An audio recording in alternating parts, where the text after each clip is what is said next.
gratuito ou obrigatório, não é? Você escolhe, gratuito e obrigatório, mais obrigatório do que gratuito. Nesta campanha de segundo turno das eleições presidenciais, nós voltamos para o horário habitual, às 20 horas da nossa reprise. Você sabe, uma edição do painel regional acontece aos sábados, 3 da tarde, e uma outra aos domingos, às 5 da tarde. Telefone sempre aberto, 3014-5281, nosso espaço pelas redes sociais, facebook.com/painelregional-tv. A gente apresenta aqui sempre os nossos convidados a partir da esquerda, que estão o vereador Antônio Carlos Banha Joaquim, o Banha do PMDB aqui de Santos. Ao lado do Banha o nosso Manuel Rogério, advogado, comentarista habitual aqui do painel. E aqui ao meu lado direito o nosso articulista, advogado e comentarista também, figura importante aqui para nós, Vicente Cassione, mais uma vez com a gente. Só repetindo e confirmando, 3014-5281 à sua disposição, pelas redes sociais, o facebook.com/painel regional TV. Estamos online pelo site da TV Santa Cecília, você acessando lá e clicando no ícone painel regional, acompanha a gente em tempo real. Depois do programa encerrado, ele vai para o YouTube, você revê, como preferir, o programa por inteiro ou os trechos que julgar mais interessantes. Como em toda abertura, né, a gente destaca aqui os nossos parceiros. Diário do Litoral, parceiro de todos os dias aqui com a gente, traz esta manchete aqui na capa: arrastões em rodovias da Baixada voltam a preocupar. Moradores e veranistas sofreram assaltos na Padre Manuel da Nóbrega e na rodovia dos Imigrantes neste final de semana. O vereador Banha recebe aqui um exemplar, passa também lá o Manuel Rogério, por favor, e o Vicente Cassione recebe também esta edição do DL, o Diário do Litoral. E a gente destaca também o parceiro, que é também do mesmo grupo de comunicação do DL, o Gazeta de São Paulo. Sabesp, diz a manchete, vai tirar água do lodo, diz a Agência Federal. Segundo o presidente da Agência Nacional de Águas, se não chover nos próximos meses, só restará lodo para a Sabesp usar no sistema Cantareira. Outra situação bastante preocupante, porque as pessoas agora resolveram descer a serra. O Banha recebe aqui, por favor, passa o Manuel Rogério, e o Vicente Cassione também recebe aqui esta edição do Gazeta de São Paulo. As pessoas decidiram descer a serra para poder lavar a roupa aqui em Santos, em São Vicente, enfim. Eu vou cumprimentando aqui, sempre começando à esquerda aqui. Boa tarde, Banha, prazer recebê-lo. Tudo bem, vereador? Boa tarde, Boturão. Boa tarde aos telespectadores do painel regional. Boa tarde sempre especial ao nosso querido professor Vicente Cassione, e ao Dr. Manuel Rogério e a Ione Furukawa. Muito bem. Manuel Rogério, tudo bem, Rogério? Prazer revê-lo também. Boa tarde, Boturão. Boa tarde aos nossos telespectadores. Boa tarde, Dr. Cassione, a Elione, ao vereador Banha. É um prazer estar aqui com os componentes da mesa. Prazer recebê-lo também mais uma vez aqui no painel. Cassione, está tudo bem? Graças a Deus, vamos seguindo em frente. Um abraço especial a você, ao Banha, ao Manuel Rogério e a Ione.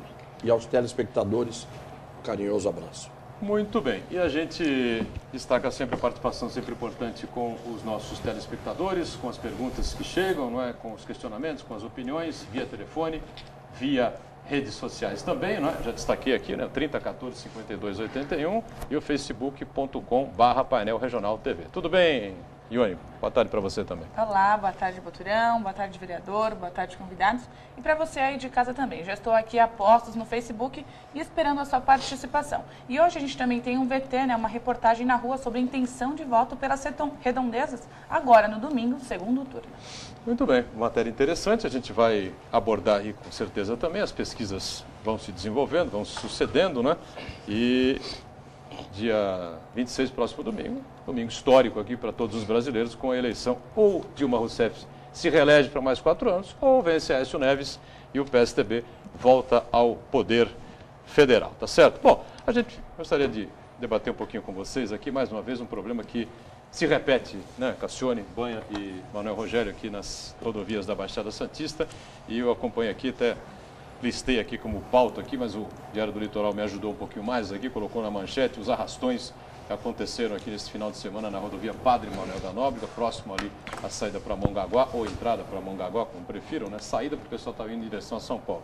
E na rodovia dos Imigrantes também, mais uma vez, bandidos se aproximaram por causa dos congestionamentos, os veículos parados, então você não vai... Quem já passou por isso, como eu passei, né, sente na pele o susto que é ficar nessa situação. Você não vai para frente nem para trás, não dá para sair para o lado, nem para o outro, e os caras circulando em volta de você. E ninguém me parece que dá jeito nisso, Vicente Cassione.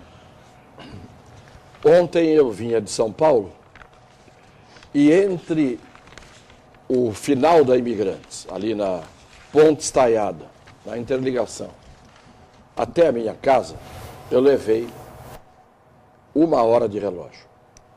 1 hora de relógio para fazer esse trajeto que você faz, no máximo, em 15 minutos. Mas eu liguei para a Ecovias, 0800 197878. Estou até com o telefone na cabeça.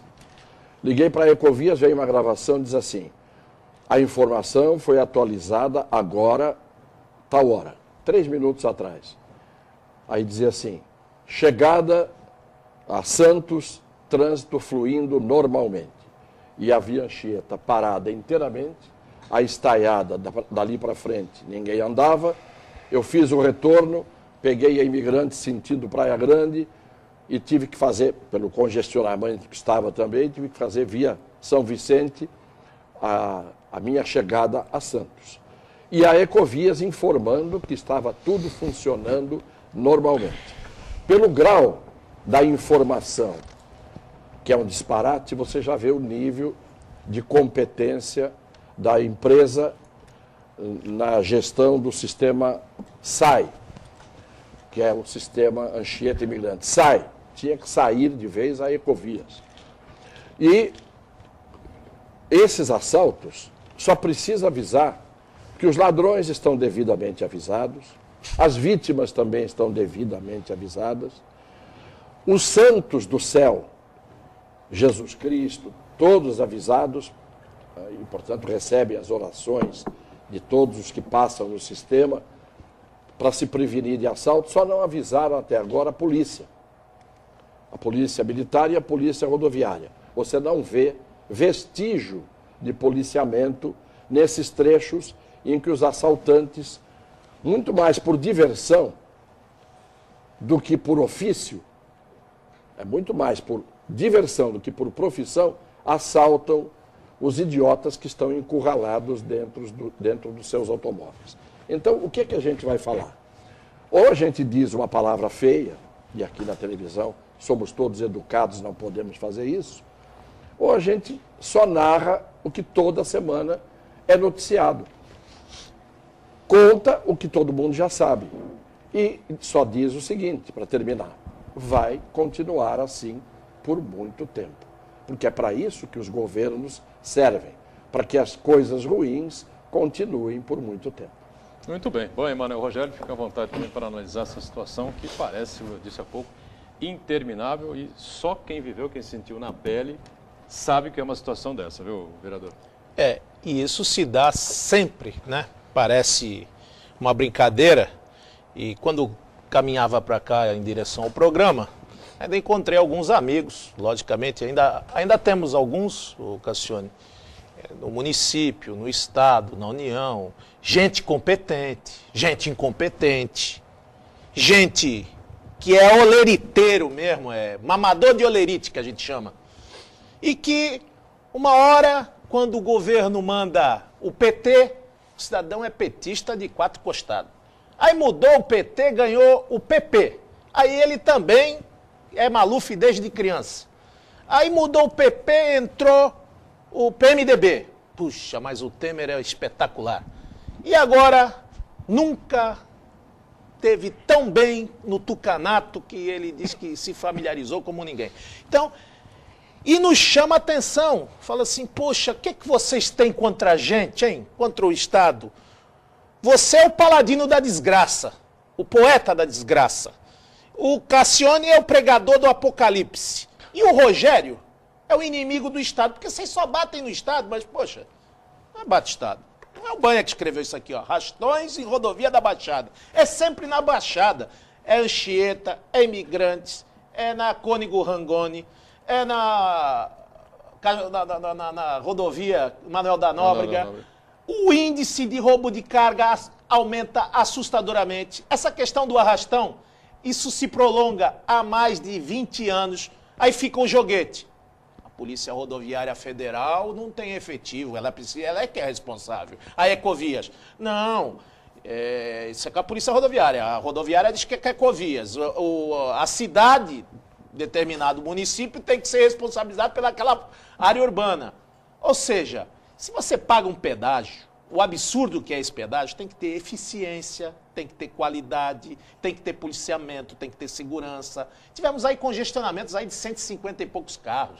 Por quê? Não tinha controle sobre uma unidade meteorológica, sabendo se tem chuva, se tem neblina, se tem condição. É um investimento pequeno, ínfimo. A gente está falando disso aqui. Estamos falando agora, há 6 meses, já nós temos problema gravíssimo de água. Só agora que o Fantástico acordou para isso no domingo passado, passadas as eleições, diz que está 6 meses em manutenção em São Paulo, por isso que dia sim, dia não, em alguns locais da periferia ou alguns bairros de São Paulo, dia sim, dia não tem água. E agora anteciparam a temporada de verão. Anteciparam não, as pessoas não têm água lá, vêm na Baixada, lavaram a roupa aqui, eu pensei que era só passagem de servidão, a Baixada Santista, ou quintal de lazer dos nossos paulistanos, dos nossos amigos que frequentam aqui a nossa praia. Não, agora virou também lavanderia, virou chuveiro, virou tudo que você pode imaginar. Trazem as roupas sujas para cá, lavam, vão passar em São Paulo, também pode aproveitar a energia elétrica. A gente tem visto aí o consumo de detergente, o consumo de sabão em pó aumentou assustadoramente. Então, o que falar de um governo que não tem competência para administrar a Ecovias? É o contrário, a Ecovias é que administra o governo. Os arrastões, a falta de policiamento, a questão da mobilidade. Há 20 anos vem tratando da questão do VLT. Esse VLT vai para cima, vai para baixo, vem para o meio, vai para o lado, mas não sai do papel. Não conclui-se a obra. A educação, a gente nem fala da evasão do ensino médio, mas porque já não existe mais o ensino médio, Cassione. E a gente está falando aí com relação à saúde, que é um caso que eu estou indignado. Vou ter oportunidade de falar ainda hoje nesse programa, a condição de cárcere privado, de reclusão, que se encontra um paciente há mais de 1.800 dias no Guilherme Álvares. O quê? O mesmo caso ainda? Ele não foi para casa ainda? 5 anos. O cidadão está de alta há 4. Disso aqui. Ele está lá ainda, Cassione. O dinheiro que se gastou nessa UTI dava para manter esse home care na casa desse cidadão 17 da sua vida. Ou seja, a desídia, a falta de compromisso, o dinheiro que se gastou, e depois fala, não tem dinheiro para a saúde? Mas lógico que não, se o cara prefere gastar 40 milhões, 50 milhões, em vez de gastar 6 milhões ou 3 milhões, isso aí não tem nem que ficar esperando ação civil, nem o promotor público com representação, nem uma autorização. É já transferir o cidadão, porque essa resolução é desde 2011, Cassione. Vamos falar daqui a pouquinho sobre esse tema? Deixa o Manuel Rogério comentar também a respeito desse assunto que a gente estava discutindo aqui com o Cassione. Então, só concluindo, meu querido Boturão, não dá mais para ficar brincando. E você que sobe a serra, como Cassione e outros, a gente já sabe os pontos, todos nós sabemos onde ficam os pontos de assalto, onde estão os marginais, aonde ficam essas pessoas, como é que eles vão nos abordar. Nós já ficamos esperando a hora da abordagem. Agora, ficar empurrando com a barriga, dizer que não tem efetivo, ou se vai a Dersa, ou se vai a Ecovias, ou se vai a Polícia Rodoviária, não dá mais para ser tratado assim. Vê se em Ribeirão Preto tem arrastão. Eu nunca vi. Manuel Rogério, pois não. Bom, Boturão, você aqui como presidente dessa mesa, queria te pedir uma autorização até para dar um título para esse programa. Eu daria o título de Retrato de Outrora. Por quê? Até pedir desculpa aos nossos telespectadores, mas vocês estão sempre repetindo o mesmo assunto. Ora, já falamos de arrastão, já falamos de falta d'água, já falamos de representações contra questões de saúde, que o Estado não cumpre o seu dever legal.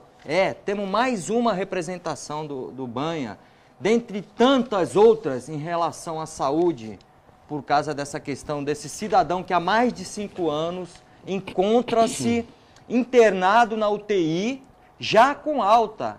Pasmem vocês, já com alta. Agora, será que esses componentes dessa mesa são tão opositores contra o Estado? Ou com quem governa o Estado? Ou será que nós vamos ter que ficar mais 4 anos, no mínimo, mais 4 anos reclamando das mesmas coisas, apresentando essas críticas aqui, que tem na sua pontualidade a questão de você trazer ideias, para que o governo, para que ele saiba que essas coisas existem, porque se ela vem acontecendo reiteradas vezes, a gente quer pensar que quem comanda o governo não sabe disso, não é possível, porque o gerente, aquele que administra, se ele sabe que as coisas estão erradas, ele tem que tomar uma atitude. Por exemplo, a falta d'água. Eu faço uma pergunta aqui, o que tem para ser feito? Já tinha que ser feito há 20 anos, mas o que tem que ser feito para solucionar esse problema da falta d'água? É só esperar São Pedro ou dá para se fazer alguma coisa? Dá para fazer alguma coisa que é mais ou menos o seguinte, para mostrar que nós não temos nada contra o governo estadual especificamente, só por ser governo estadual do PSDB, não tem nada a ver contra partido, contra governo. A gente fala quando tem que falar das coisas que estão erradas. E quando a gente bate no governo, bate em legítima defesa. Bate em retorção. No direito penal chama-se retorção. Se alguém me dá um tapa, eu revido, isto é retorção. E, portanto, é permitido por lei, não é crime a retorção. Como o governo bate na gente, a gente pode bater no governo, como retorção. Mas veja um exemplo. Na campanha eleitoral, você vê todo mundo prometendo tudo. Não é? Por quê? Porque quem promete não é o candidato, quem promete é o marqueteiro. É o camarada que faz a publicidade eleitoral. Só que o marqueteiro depois não vai governar, ele não senta lá para governar. Claro que ele pode prometer o que quiser, escrever o que quiser, para que o candidato leia como um boneco de ventríloco e diga tudo aquilo que o marqueteiro mandou dizer. Só que depois a gente cai na realidade. Quem senta no trono, quem vai para o trono é o eleito. E o eleito não pode chamar o marqueteiro e dizer, agora trata de cumprir tudo que você prometeu ou que eu prometi porque você mandou eu prometer. Muito bem, o que eu quero dizer com isso? Dá para fazer alguma coisa? Claro que dá. Chama o Blatter, Joseph Blatter. Presidente da FIFA? Presidente da FIFA. Quando é que o Brasil funcionou, por exemplo, em termos de segurança? Na Copa do Mundo. A própria presidenta da República, falando como presidenta da República, disse que a segurança funcionou no Brasil durante a Copa. Sabe por quê? Porque durante a Copa, e um pouco antes da Copa, depois que o Brasil levou o pontapé no traseiro, que aquele diretor da FIFA deu, durante a Copa, vigorou a lei da FIFA, não a lei da República Federativa do Brasil. Então, se funciona... Padrão FIFA. Padrão FIFA. Então, chama o Blatter. Porque se o Blatter conseguiu fazer o Brasil ter segurança durante o período da Copa e conseguiu as coisas acontecerem, as obras terminarem no prazo, etc., chama o Blatter. O que mostra que é problema de incompetência. Está faltando água? Todo mundo não diz que tirar leite de pedra é uma coisa impossível? Quando a gente quer dizer uma coisa impossível, tirou leite de pedra. Tem que chamar alguém para tirar leite de pedra. Mas por que se esconder a informação, Cassione? Não, mas eu vou explicar. A Cleópatra, há 4.000 anos, tomava banho de leite. A Cleópatra entrava na banheira, tomava banho de leite. Já que não tem água, vamos tomar banho de leite, esses que estão sofrendo a falta d'água. E esses marqueteiros ou esses candidatos que se elegem ou não se elegem, que prometem tudo, que conseguem prometer o impossível, está na hora deles tirarem leite de pedra. Na cantareira não tem água, tira leite. E com leite todo mundo pelo menos tem como beber, se alimentar e tomar banho, que nem a Cleópatra. Quer mais luxo do que tomar banho de leite? O que eu estou dizendo é o seguinte, percebem os telespectadores que eu estou fugindo a minha característica habitual de falar sério. Porque eu cansei de falar sério num país que é uma palhaçada. E ainda vem um idiota, que eu não sei quem é e prefiro não saber, dizer que eu sou o profeta do Apocalipse. não digo que eu seja profeta do Apocalipse. Eu sou o profeta que qualquer um é, de adivinhar o que vai acontecer no dia seguinte. Qualquer um é profeta do dia seguinte, porque no dia seguinte vai acontecer o que aconteceu ontem. Então, para adivinhar no Brasil o que vai acontecer no dia seguinte é fácil. É só ver o que aconteceu na véspera. E no dia seguinte se repete. Entendeu? Assalto se repete, violência se repete, falta d'água se repete, incompetência se repete, congestionamento se repete, tudo se repete. Então, o profeta do Apocalipse, que dizem que eu sou apenas o vidente que, para olhar o que vai acontecer no dia seguinte, se espelha na véspera e transpõe a véspera para o dia seguinte, está adivinhado tudo o que vai acontecer. E não precisa ser nenhum vidente para dizer que a crise do abastecimento era uma tragédia anunciada. Já falava aqui o Le Monde Diplomatique Brasil, em maio de 2014, e dizia: a atual crise de abastecimento é uma tragédia anunciada. Isso em maio. Quando se falou isso nas eleições, quase mataram os candidatos, que era blefe, diz que não podia achincalhar o nome da Sabesp. E a Sabesp aparece aqui, que é o site da Sabesp, Cassione. A Sabesp anuncia resultados financeiros. O lucro líquido do montante da Sabesp foi de 302 milhões. 302 milhões de reais. Apresentou um recuo, ainda apresentou um recuo de 16%. Aí, o promotor de justiça do meio ambiente, que já largou mais de não sei quantas ações civis, o doutor José Eduardo Ismael Lute, ele fala: as perdas físicas da Sabesp de água já chegam através da rede, ou seja, o maior desperdício de água. Quem causa o desperdício? A própria Sabesp. São 45% da água que não chega na sua casa fica nos vazamentos. Por falta de quê? De investimento, por falta de planejamento. Na Baixada chega a 30%, ou seja, os vazamentos, goteiras, vazamentos em adutora, ou seja, falta de manutenção. Tem superávit, mas não investe. Cobra do consumidor uma conta estratosférica e a gente paga o preço por causa dessa incompetência. Então, fica aqui marcado que a Mas agência... os diretores ganham bem. Né? Muito, muito. E a gente vê que o padrão sabespiano, que era aquele integrante que vinha dos quadros da Sabesp, que conhecia toda a Sabesp como um todo, ficou à mercê de empreiteiras de quinta qualidade, com serviços terceirizados ou quarteirizados, aumentou o número de acidentes do trabalho e a qualidade e eficiência fica para depois. Vamos para um rápido intervalo, já já a gente volta aqui com a participação também do telespectador, pelas redes sociais, pelo telefone também, em instantes.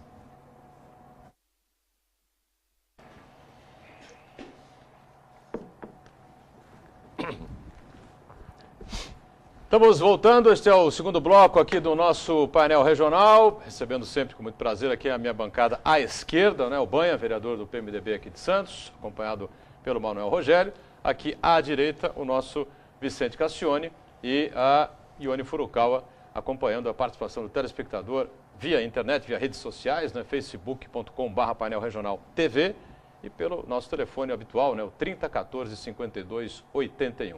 Assuntos polêmicos, né, discutidos e debatidos no primeiro bloco, especialmente essa questão do arrastão nas nossas rodovias, e parece que tem bastante gente já querendo opinar e participar. Isso, Ione? É isso mesmo. A Maria José do Boqueirão pergunta ao doutor Cassione: esse problema de arrastão na serra não vai contra o direito da Constituição de ir e vir com segurança? Maria José, obrigado pela pergunta. Eu diria que o direito não é só de ir e vir. Ali no sistema Anchieta Imigrantes, você tem que ter o direito constitucional de ficar. Porque nem sempre você consegue ir e vir, então você fica, você permanece. Então tinha que ter o direito de ficar com segurança e de ir e vir com segurança. É evidente que os nossos direitos constitucionais, eu tenho que tomar cuidado para dizer isso, eles só existem no papel, quase todos. E se eu disser que não se cumpre a Constituição, e os governos não cumprem a Constituição, vai aparecer alguém para dizer aqui que o profeta do Apocalipse está falando outra vez. Nós temos os direitos todos garantidos na Constituição. Está lá, direito à saúde, direito e dever de todos, mas do Estado, antes de tudo, está na Constituição. Direito e dever de todos e obrigação do Estado. Direito à segurança pública, está na Constituição. Todos os direitos possíveis e imaginários, os constituintes puseram na Constituição. Só esqueceram de lembrar que a Constituição precisa ser operada, efetivada, colocada em prática, que a lei tem que ser aplicada. E aí esqueceram que precisava mudar o legislativo, o executivo e o judiciário brasileiros, porque são eles que descumprem a Constituição. Uns descumprem e outros não fazem cumprir como deveria.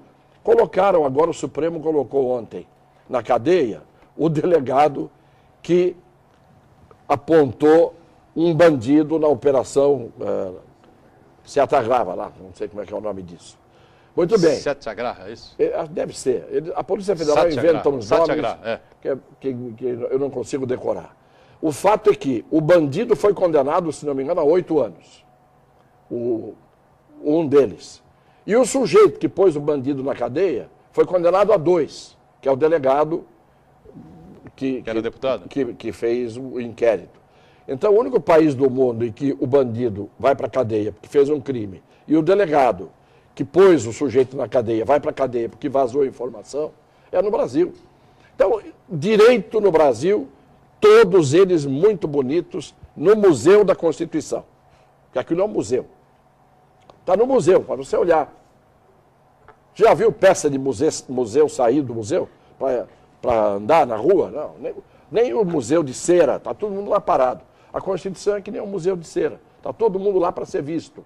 Só que ninguém ali sai do lugar para transformar a Constituição em realidade. Cassione, eu estava conversando com algumas pessoas mais experientes aí, vou dizer, é o caso do nosso professor Cassione, e quem conheceu o Coronel Erasmo Dias, e muita gente ainda tem até saudade, muita saudade, até porque nessa avalanche de desrespeito, de afronta, onde o bandido faz o que quer, invade delegacia, matam policiais, fazem tá solto, aberração total, um descompromisso. E se hoje tivéssemos um marqueteiro como tem aí os candidatos à presidência, trabalhando na imagem do Coronel Erasmo, quando ele mostrava aquela sua etiqueta francesa para lidar com o bandido, a didática, aquela diplomacia, aquele carinho, aquela indulgência, seria recordista de voto hoje o Erasmo, não seria? Campeão, pela necessidade, pelo afã de fazer segurança, assim, não, o exterminador do futuro vai chegar e vai limpar a casa. Eu acho que o Erasmo chegava a uns 5 milhões de votos, viu? Lembrando que ele foi deputado federal, estadual, foi federal, estadual e vereador em São Paulo. Mas esse é o problema do Brasil, Banha. Nós não podemos viver de figuras polêmicas que de repente entram em cena e criam excepcionalmente situações que de um lado eram louváveis porque ele combatia realmente os bandidos, mas o Erasmo tinha um viés ideológico que o tornava, de certa maneira, meio fanático, que ele misturava a estação. Então ele via o bandido de um lado e via o comunista do outro. E isto é que atrapalhava um pouco. De qualquer maneira, na parte da segurança pública, especificamente, ele foi, e por isso foi eleito, e muito bem votado na época, uma pessoa que funcionou. Mas não pode ser assim. Eu me lembro, no tempo em que o prefeito Faria Lima, foi um dos maiores prefeitos da história de São Paulo, estava em exercício, ele trouxe o Coronel Fontinelli. Vocês não lembram disso, que vocês eram jovenzinhos, se é que já tinham nascido. Isso foi em 66. O Coronel Fontinelli começou a dar jeito no trânsito de São Paulo com medidas absolutamente drásticas, eficientes, já tinha dado no Rio. Sabe o que aconteceu com o Coronel Fontinelli? Ele morreu numa transmissão ao vivo. A gente estava assistindo o programa na TV Tupi, e ele debatendo com a Conceição Santa Maria, que era uma deputada estadual, Conceição Costa Neves ou Santa Maria, o nome de casado e o nome de não casada.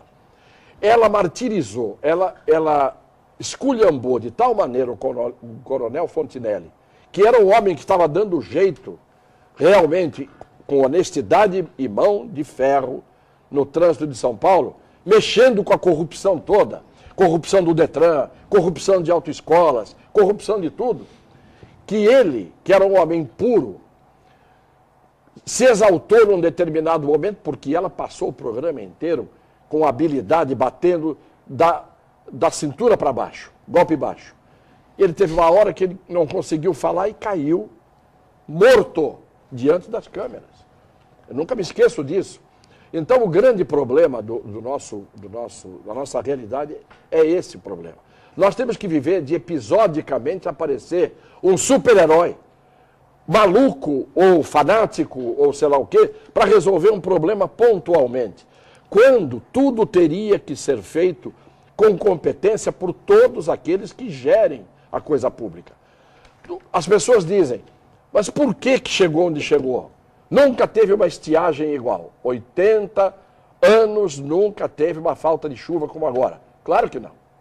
Em Israel não chove nunca. E não falta água. Ao contrário, sobra. Então o problema é, quando eu construí a minha casa, faz 40 anos, eu coloquei uma caixa d'água em cima de 4.000 litros. E uma embaixo, enterrada no chão, de 5.000 litros. O engenheiro disse assim, mas escuta, o senhor está querendo colocar o Oceano Atlântico aqui na sua casa? Para que tanta água? Uma caixa de 1.000 litros dá. O senhor está pondo 9.000 litros? Eu digo, 1.000 litros dão para hoje.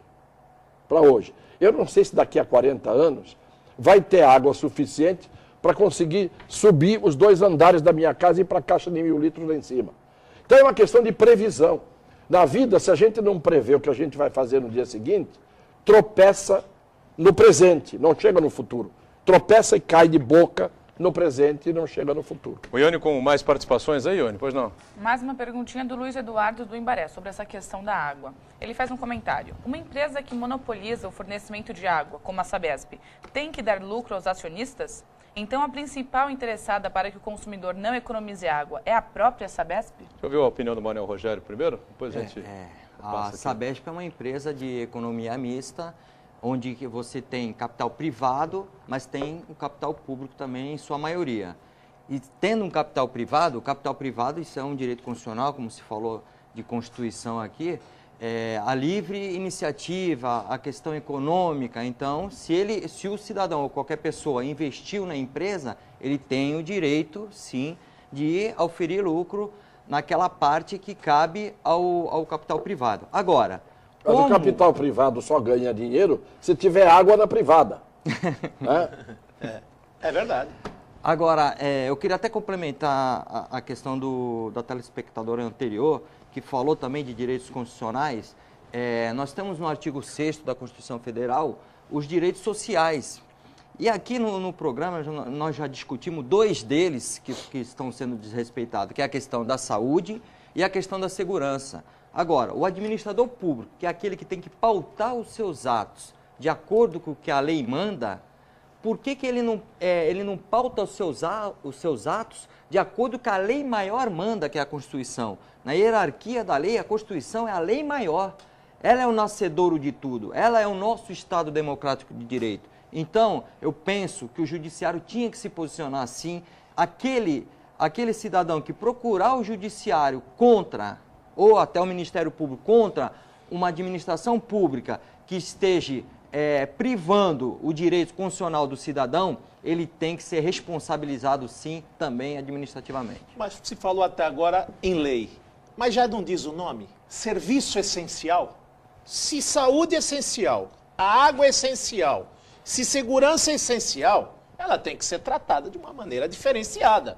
Agora, o que a gente vê é que continua essas adutoras a jogar água pela rua por falta de manutenção, a desídia, a letargia, a falta de compromisso, de competência. Tem vários maestros hoje no comando da Sabesp ao longo do estado de São Paulo, mas quem conhece, quem planeja e quem investe é muito pouco pelo que se arrecada. Então, a gente fica descontente e acontece justamente esse fenômeno de vir aí o Salvador, de vir aí uma pessoa que trabalhe mais ou menos sério. Não precisa ser muito sério também, não. Mais ou menos, porque do jeito que está, o povo não aguenta mais.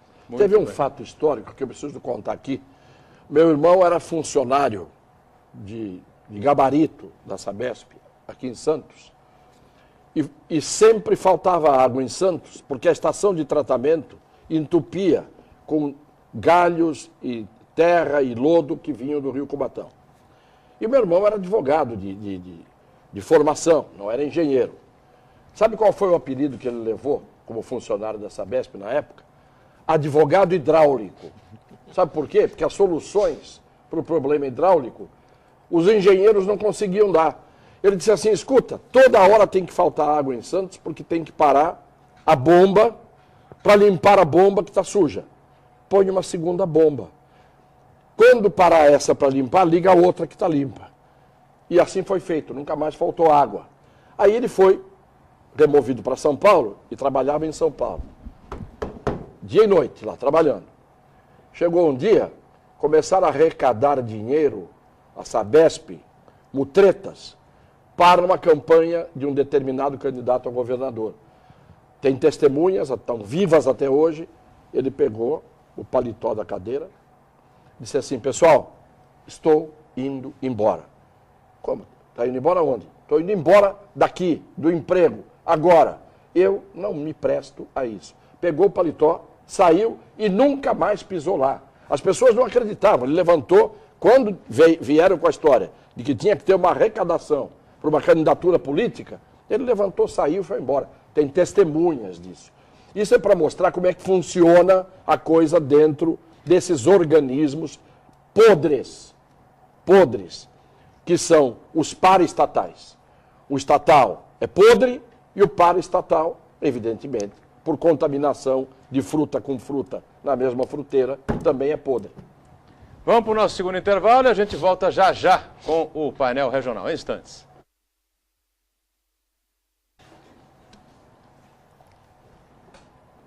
Painel Regional está de volta, né? Este é o terceiro e último bloco desta edição. Aqui à esquerda, o vereador Banha, do PMDB de Santos, nosso Manuel Rogério. Aqui a bancada à minha direita, Vicente Cassione e a nossa Ione Furukawa, trazendo aí informações, né? E acompanhando as participações. Temos uma participação importante, o Uriel esteve conosco e passa aqui uma pergunta interessante, importante e polêmica com relação ao judiciário. Acho que é direcionado ao Cassione, né? Mas o Manuel Rogério também vai querer responder, tenho certeza, e o Banha, evidentemente, vai comentar também, porque saiu na Folha de São Paulo, não foi, Cione? Fica à vontade. Exatamente. Né? Uriel Vilas Boas diz, respeito à ironia e sarcasmo do Dr. Cassione, os problemas nós conhecemos, mas o que fazer em termos de ação comunitária? Agora, advogados, o Tribunal de Justiça de São Paulo tem motoristas ganhando mais do que juízes de segunda instância. Como aceitar essa situação e o que a OAB pode fazer? Bom, em primeiro lugar, ontem, só na minha vinda de São Paulo, eu vi 3 veículos do Tribunal de Justiça, com chapa do Tribunal de Justiça. Eu acho que, primeiro, carro oficial tem que acabar no Brasil inteiro. Já começa, não é o motorista ganhar mais que o juiz. Isso é normal. Na Câmara dos Deputados, tem funcionário que ganha 3 vezes o que ganha um deputado. Talvez alguém diga, bom, é merecido, porque o deputado não merece. Mas também o funcionário que ganha isso pode ter certeza que não aparece para trabalhar, ou se aparece, não trabalha. Então ali é difícil saber quem merece. Mas eu estou dizendo o seguinte, por que cada desembargador tem que ter um automóvel para levá-lo e trazê-lo na sua casa? Por que tem? Na época do Collor, ele acabou com os veículos oficiais da Câmara dos Deputados. Hoje, até hoje, os deputados não têm carro. Os deputados federais, os deputados estaduais têm veículos oficiais. Os desembargadores do Tribunal de Justiça de São Paulo têm veículos oficiais. São 360 desembargadores, são 360 carros novos. Então, o que a OAB pode fazer? A OAB não pode mudar o salário do funcionário que ganha mais do que o juiz. Mas é o que eu acabei de dizer agora há pouco. Há juízes que mereceriam ganhar menos do que o motorista. Isto é, como não deveria ter motorista, salário do motorista 0. E o juiz tinha que ganhar menos do que o motorista, isso é menos do que 0, porque alguns juízes não são juízes. que não fazem o que tem que fazer, como alguns promotores não fazem o que tem que fazer. Outros fazem. Eu tenho que separar. Há excelentes juízes, há excelentes promotores, não é? E há excelentes desembargadores. Mas por que carro oficial? A troco de quê? Por que estacionamento privativo? A troco de quê? Por que que o Ministério Público, agora já não tanto, ele ocupa no fórum o lugar como se ele pertencesse ao Poder Judiciário? Não pertence. Então, o que eu digo, onde a gente mexer, Uriel, você sabe que está errado. Agora, a OAB, não espere muito dela também. Porque a OAB, muitas vezes, funciona para inglês ver. Houve um tempo em que a OAB funcionou. Foi no tempo da ditadura. Quando juízes, promotores, etc., todos estavam de cócoras. Só os advogados falavam e iam presos. Hoje, a Constituição deu força para a magistratura, para o Ministério Público, e os advogados é que estão de cócoras. E a OAB não está fazendo muito esforço para fazer com que os advogados continuem a tentar se reerguer e ficar de pé. Manuel Rogério e Banha, esse assunto é polêmico, né? Motoristas ganham mais do que os... Sobre esse aspecto, eu tenho uma opinião um pouco contrária. Eu acho que são tantos os percalços que um advogado enfrenta no seu dia a dia no fórum, que o desembargador ter um carro é o mínimo. Isso aí é uma coisa que não afronta tanto o advogado. Eu penso que isso aí é o Poder Judiciário, querendo dar o exemplo, poderia, através do presidente do Tribunal de Justiça, terminar, como fez um presidente da Câmara de Santos, que aqui a Câmara de Santos também tinha carros e tinha um motorista. Então baixou-se um decreto e terminou com os veículos oficiais. Agora eu comungo com a opinião do Cassione da questão de estacionamento privativo. Eu acho que todos são iguais perante a lei e não tem que ter estacionamento privativo porque é uma autoridade e um advogado não tem esse mesmo direito. Manuel Rogério, eu fui fazer uma audiência várias vezes, vocês lembram do caso que eu cuidei na França, da grande nadadora santista Renata Gomes. Quando eu cheguei no tribunal da cidade de Douai, que é perto de Lille, para uma das audiências mais importantes, o presidente da corte estava chegando, dirigindo um Peugeotzinho branco dele, fez uma baliza ali, onde arranjou um lugar para estacionar e parou. O carro não é o carro em si, é o simbolismo de um poder judiciário nobiliárquico. Nós ainda parece que vivemos no tempo da monarquia. Você chama juiz de excelência, o acórdão é o venerando acórdão. Você não pode falar a sentença, é a respeitável sentença, é o egrégio tribunal, é o pretório excelso, que é o Supremo Tribunal Federal. Eu, quando entro no Supremo Tribunal Federal, eu pergunto onde é que está Jesus Cristo, porque é o pretório excelso. Aí eu só encontro o Celso de Melo, porque o pretório excelso tinha que ter no mínimo Jesus. Então essa questão nobiliárquica, desse tratamento que a gente dá aos funcionários públicos do Estado, porque o que o juiz é? Funcionário público. Desembargador é funcionário público. Ministro do Supremo é funcionário público. Estão lá para nos servir. Então não é o carro em si, é o simbolismo que o carro tem. Quanto mais o automóvel está lá, e quanto mais nobiliárquico é o poder, mais os advogados pastam. Mais eles têm que pastar. Tem que acabar com essa ideia nobiliárquica de poder. Nós, quando eu era deputado federal, eu tinha horror quando me chamavam de excelência. E hoje não admito que me chamem de deputado, porque, não, uma vez deputado, sempre deputado, como disse uma vez o Buturão para mim. Coisa nenhuma. Uma vez deputado, fui deputado e hoje não sou. Quer me chamar de alguma coisa, me chama de escritor, que é o que eu escrevo. Sou escritor. Mas eu acho que a maior indignação, o Cassione e o doutor Rogério, acho que não é nem o aparelho ou o equipamento que está à disposição daquela ou desta autoridade. O que deixa mais indignado é que ali, sendo a última trincheira, o Supremo Tribunal Federal, a gente vê um ministro pedir que indique a filha pelo 5º Constitucional. Ou seja, o nepotismo descarado que é feito hoje no judiciário É um dos maiores praticantes do nepotismo, é o judiciário, em todos os seus segmentos. Você tem toda a razão, mas quando ele pede para indicar a filha, ele pede porque ele já pediu para ser indicado. Você já viu como é que funciona a indicação de um ministro do Supremo? Ele corre de porta em porta dizendo me indica, me indica, me indica, até que o presidente vai e indica.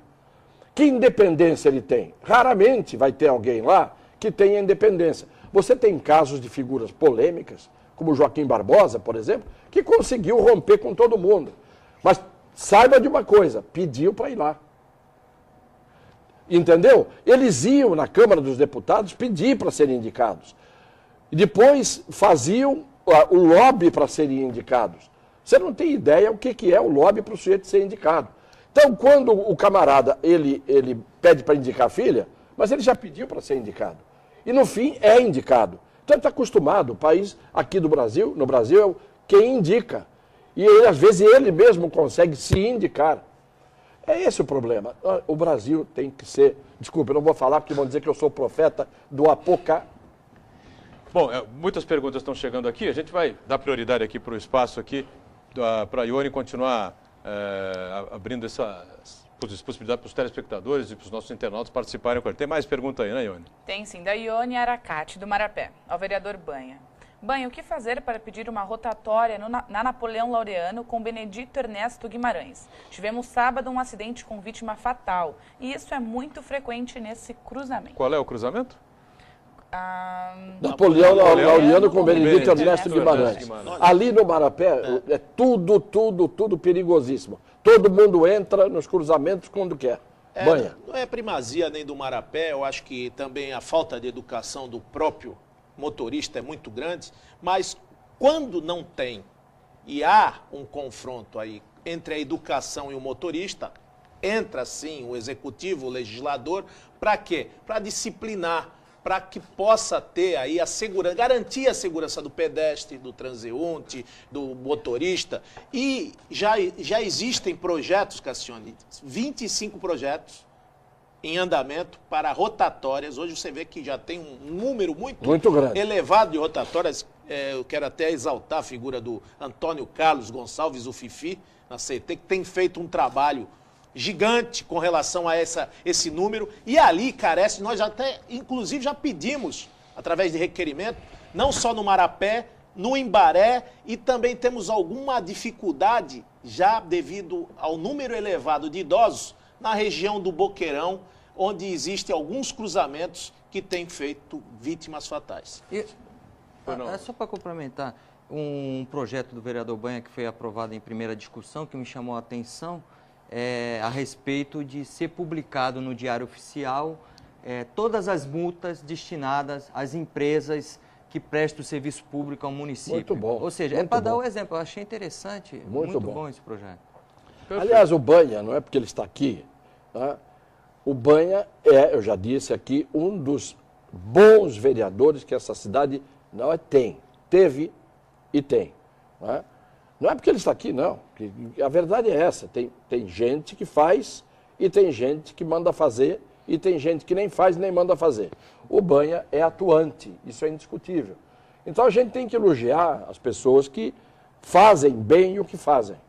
Então eu estou elogiando, não é porque ele está aqui do meu lado, porque se tivesse que fazer uma crítica, faria também, tranquilamente. Ione Furukawa, tem mais participações aí com os telespectadores agitando aqui as nossas redes sociais e o nosso telefone, né? Exatamente. Ainda bem, né? Do Alexandre Silva, de Cubatão, pergunta ao Banha e aos convidados. Com a extinção dos bairros Cota, em Cubatão, as ruínas das casas viraram esconderijo de bandidos em volta da via Anchieta. Como resolver isso? Não, Rogério, você tem alguma opinião sobre isso? Vou começar com você. Bom, eu acho que é a atuação da polícia, acho que nós já falamos aqui, que há uma carência na área da segurança pública na Baixada Santista. Eu acho que isso já vem se demonstrando com os arrastões, o noticiário apresenta isso, então eu acho que é uma função policial, acho que a polícia tem que fazer um estudo nisso aí e aplicar o seu aparato policial para estar inibindo as ações de bandidos. Nós não podemos ficar chorando o leite derramado. O erro foi lá no começo, porque ali é uma área de preservação ambiental, temos estação de tratamento de água, então adensaram toda aquela área de Mata Atlântica e ciliar e fizeram as cotas 200, 400 e outras no pé da serra. E agora retiram essas famílias. E retiram de uma maneira equivocada, porque retira a família e arruma o local para ela sobreviver. Mas muitas dessas famílias falam assim, mas a minha casa tem 3 quartos, seu Cassione, como é que eu posso ir para esse conjunto habitacional que só tem um e eu não tenho condição de pagar, que já era meu, que na cabeça dele é dele. Ele já invadiu, ele tem a posse. Então, as coisas quando começam errada, para consertar precisa ter coragem, precisa ter altivez, precisa ter respeito com quem que está lá, tire as pessoas, dê condição e diz, olha, passe o rolo compressor em todas aquelas casas e coloque policiamento nas estradas, cobre dos exploradores do sistema, que eles põe até guarda particular no sistema Anchieta Imigrantes. O que não pode é cobrar cada vez mais o pedágio do consumidor e não se traz nada, não se faz nada e se incita ainda a avançar em áreas alheias, áreas públicas ou até mesmo em áreas particulares, como a gente vê aí, entre aspas, o tal do movimento sem terra, que não é muito sem terra, tem muita gente ganhando dinheiro com isso. Cassione acrescenta alguma coisa ainda, não? Só isso. Se você tira a pessoa de dentro de todas as casas que não poderiam estar ali e deixa todas as casas no lugar, outras pessoas vão entrar naquelas casas. E depois você tira outra vez as outras que entraram e esvazia as casas. Depois outras vão entrar. E no meio das outras entram, evidentemente, os membros do Estado Islâmico. Banha, estamos encerrando aqui, 30 segundos para você bater mais uma vez nessa questão do cidadão que tem a doença, doela e continua lá na UTI do Guilherme Álvares, poderia ter o atendimento caseiro com home care, ainda não tem. Rapidamente, eu peço a você, e através do seu programa, que sensibilize esses corações empedernidos do nosso querido Davi Uip, o nosso secretário de Estado da Saúde, a Prefeitura de Itanhaém, porque não é possível um homem estar lá, preso, confinado, 5 anos, com alta 4 e não se consegue um home care. Então eu acho que tem que chegar nessas autoridades. Quero agradecer a doutora Marisol, promotora de justiça da dignidade humana, direitos humanos, do deficiente, da saúde pública. O que nós mostramos para ela não é só a simples ação civil que corre e se recorre. Nós mostramos para ela que há um mau gerenciamento, um mau planejamento, porque se gastar 18 milhões de reais há 5 anos, podendo ter gasto 3 e essa pessoa ter dignidade humana, está aí os promotores de justiça, está aí a justiça, que busquem esse dinheiro de volta destes administradores e que punam eles com a improbidade administrativa, com o que quer que seja, o que não pode ter é esse problema da falta de UTI e esse rapaz podendo estar na sua casa. Vamos fechando com isso mais uma edição do Painel Regional, agradecendo aqui a bancada da esquerda, ao Banha, vereador do PMDB, ao nosso Manuel Rogério, agradecendo aqui ao meu lado direito o nosso escritor, e advogado Vicente Cassione, ao nosso Ione Furocal aqui acompanhando as redes sociais e os telefonemas dos pessoal que está sempre conosco. Obrigado a você que acompanha mais uma edição, Painel Regional de segunda a sexta, 1h30 da tarde, reprise até sexta, 7h30 da noite.